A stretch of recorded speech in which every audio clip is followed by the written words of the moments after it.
آپ صلی اللہ علیہ وسلم کو صدیق اکبر اپنے کندھوں پر اٹھا لیتے ہیں اور غار ثور میں لے کر پہنچ جاتے ہیں۔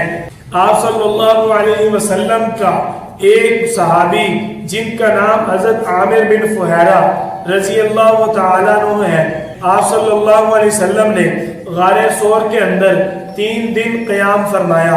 ان 3 ایام کے اندر آپ کے صحابی حضرت عامر بن فہیرہ رضی اللہ تعالیٰ عنہ مکے کے حالات بھی آپ صلی اللہ علیہ وسلم تک پہنچاتے اور بکریاں چرانے کے بہانے آپ صلی اللہ علیہ وسلم اور صدیق اکبر رضی اللہ عنہ کو دودھ پہنچاتے۔ آپ صلی اللہ علیہ وسلم جب 3 دن کے بعد وہاں سے نکلتے ہیں تو سنتے کیا ہیں؟ مشرکین مکہ نے اعلان کیا ہوا تھا کہ جو اس پیغمبر اور اس کے ساتھی کو گرفتار کرے گا، ڈھونڈے گا، اس کو 100 اونٹ انعام دیے جائیں گے۔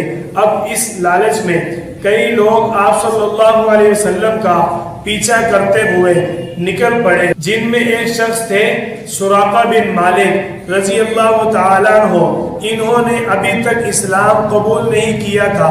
یہ آپ صلی اللہ علیہ وسلم کو ڈھونڈتے ہوئے وہاں پر پہنچ جاتے ہیں۔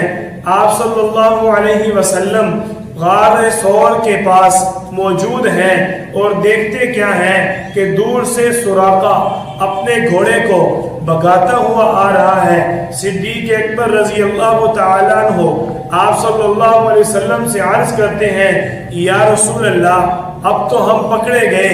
آپ صلی اللہ علیہ وسلم کو اللہ تعالیٰ نے تسلی دی اور آپ صلی اللہ علیہ وسلم نے آگے صدیق اکبر کو تسلی دی۔ فرمایا لا تحزن ان اللہ معنا، غم کرنے کی ضرورت نہیں ہے، اللہ ہمارے ساتھ ہے۔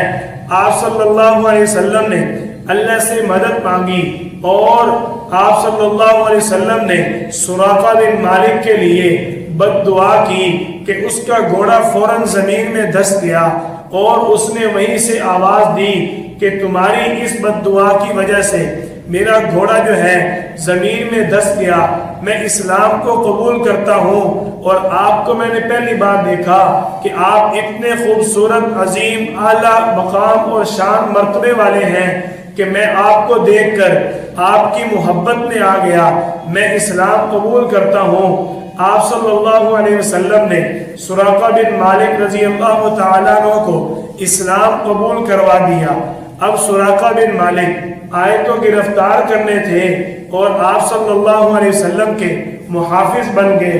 عرض کرنے لگے، یا رسول اللہ جو بھی کوئی راستے میں ملے گا میں اس کو یہی کہوں گا کہ اس طرف وہ نہیں ہے، اس طرف ان کو تلاش کرنے کی ضرورت قطعاً نہیں ہے۔